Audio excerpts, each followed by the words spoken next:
Bakit kailangan panghimasukan ng gobyerno ang solar? Pinapaalam po namin na ito po ay kailangan nyo pong iparehistro. Ganun na ba ang batas ngayon? Opo. Ganun na po ang talagang patakaran sa barangay. Kasi hindi nyo po ba alam ang balita patungkol po dyan sa solar na yan? Ano po ang naging dahilan? At bakit naman po kailangan pa? Nagiging dahilan po niyan, sunog. Naku, Hindi naman po siguro gusto nyo na masunog yan. Para ho sa kaalaman ninyo.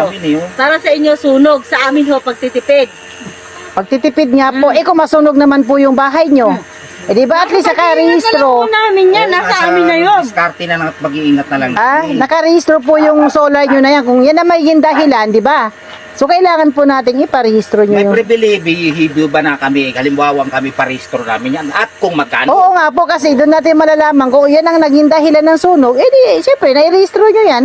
Meron po kayong ano dyan. Alam niyo po, ma'am. Nakukulangan na ba sila ng kukurapin na pera sa taong bayan? Kaya kailangan may rehistro ang bawat solar panel?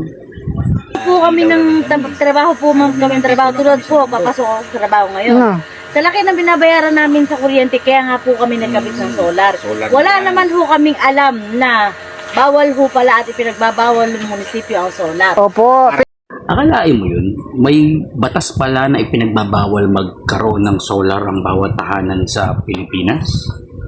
Saan pa kami kukuha? No? Nagtitipid nga kami. At kung magkano babayaran? Sa pagkakaano ko po, 5,000 po Nakita mo na.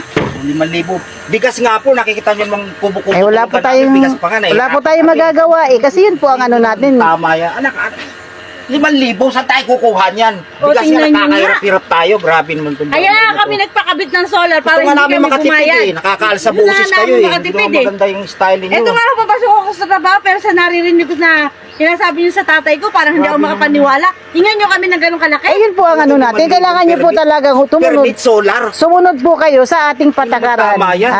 Hindi ho tama. Sumunod po kayo sa ating patakaran. Kita nyo naman sitwasyon na kubo na nga lang. Kubo, tapos naglagay nga kami ng solar. Nasa sa inyo po yan. Basta wala po tayong sinsya, walang lalapit po sa amin ha. Ayaw namin ng ganyan. Sige po, kayo po ang masusunod. Sige po. Ano talaga masasabi ko?